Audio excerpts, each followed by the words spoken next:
Merci, Madame la Présidente. Alors, nous venons d'avoir un débat important et l'adoption d'une motion importante sur un signe religieux qui, dorénavant, sera interdit dans cette enceinte. Et je suis très fière d'avoir participé à ce vote et à cette discussion. Et je suis surtout très fière que l'ensemble des parlementaires aient vu là un impact important, entre autres pour la sécurité des parlementaires, la sécurité des membres de l'Assemblée et de l'ensemble du personnel de l'Assemblée nationale. Mais en ce qui concerne le projet de loi 94, Madame la Présidente, vous comprendrez que la motion que nous venons d'adopter, eh bien, on est obligé d'adopter une motion parce que le projet de loi 94 ne prévoit pas ce type de modalité, ne prévoit pas venir encadrer ce type de signe religieux. Et ma collègue, la députée de Rosemont, nous disait précédemment que la Cour européenne des droits de l'homme a en effet, dès 1993, a conclu à la validité de l'interdiction de porter le voile dans une université turque. De même, en 2001, dans l'affaire Dalab contre Suisse, elle a conclu que le refus d'autoriser une enseignante chargée d'une classe de jeunes enfants de porter le foulard islamique était justifié, considérant le signe extérieur fort que représente le foulard. Alors, Madame la Présidente, vous savez, c'est pas une nouveauté, ce n'est pas du tout quelque chose qui est récent, que des parlements, que des cours se prononcent sur le fait que le port de signes religieux et, dans ce cas-là, du foulard islamique, eh bien, il y a certains pays qui ont eu le courage d'intervenir. Dans le cadre des auditions du projet de loi 94, la présidente du Conseil du statut de la femme est venue faire une intervention qui, écoutez, nous a tous surpris.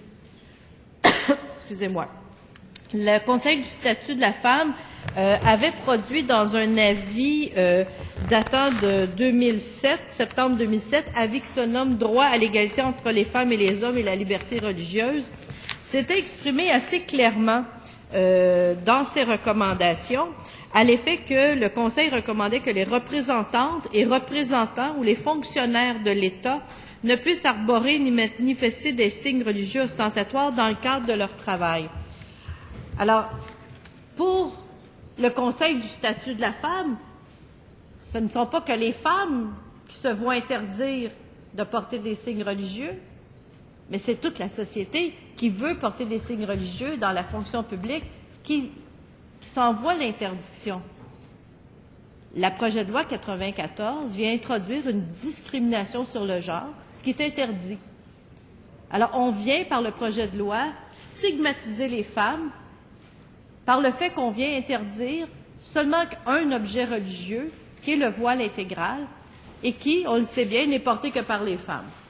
Alors, la présidente du Conseil du statut de la femme s'est montrée extrêmement surprise et perplexe, justement parce qu'on venait stigmatiser les femmes, mais elle a aussi été très surprise par l'interprétation de l'article 6 par la ministre, à l'effet que cet article-là venait codifier la jurisprudence des accommodements raisonnables, ce qui n'était pas la lecture de la présidente du Conseil du statut, qui, elle, envoyait une portée juridique beaucoup plus importante.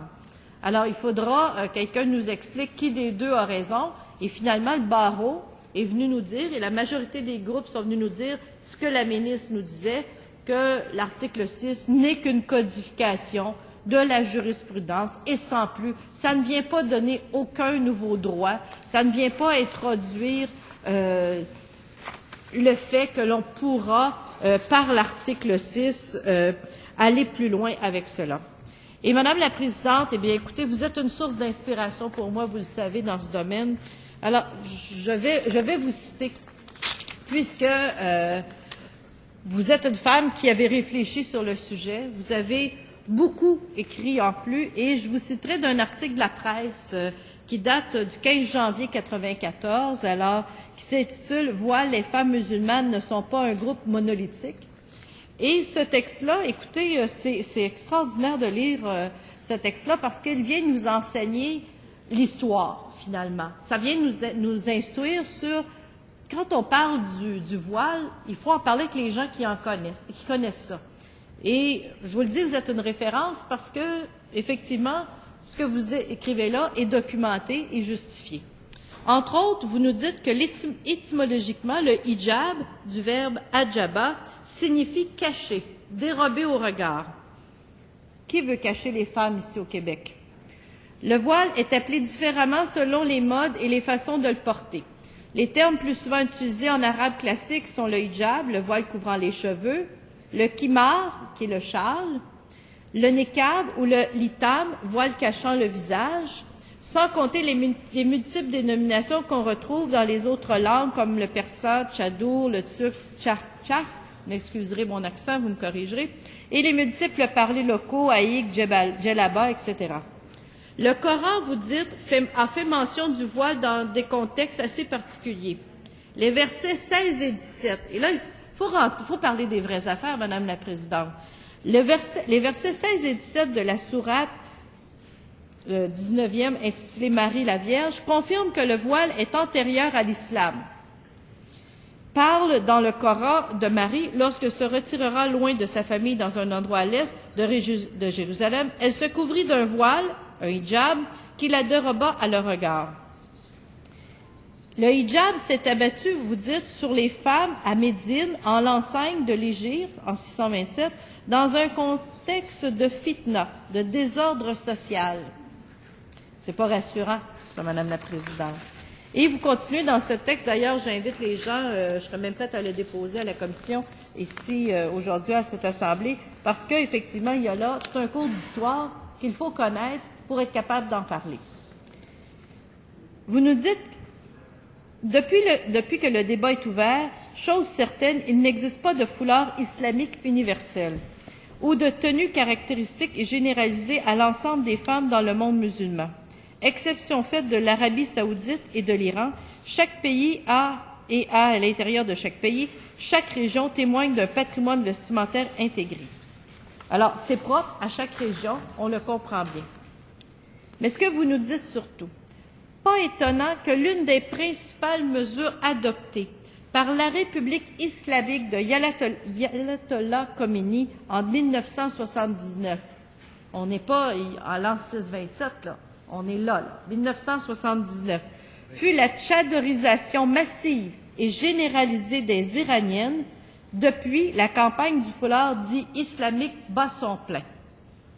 Tout en reconnaissant le droit à toute femme musulmane qui, par choix personnel, décide de se couvrir la tête, il faut se garder des généralisations abusives. Par exemple, Wafa Moussine, qui a défrayé les manchettes le 2 décembre 1993 dans l'affaire du juge Allary et du foulard, n'a pas toujours porté le hijab et sa mère qui vit au Maroc ne s'est jamais voilée. Il en va de même pour sa sœur Soad, une Québécoise d'adoption. Vous nous faites dans ce texte-là, Madame la Présidente, la démonstration, il me reste une minute, oui, vous nous faites la démonstration dans ce texte que le foulard, il ne faut pas le traiter de façon banale. Le voile intégral, on ne peut pas le traiter de façon banale. Et l'inscrire comme il est inscrit dans le projet de loi 94, eh bien, c'est le banaliser en tant que tel. Et il ne le faut pas. Le foulard est aussi un geste politique. Il n'est pas seulement qu'un geste religieux.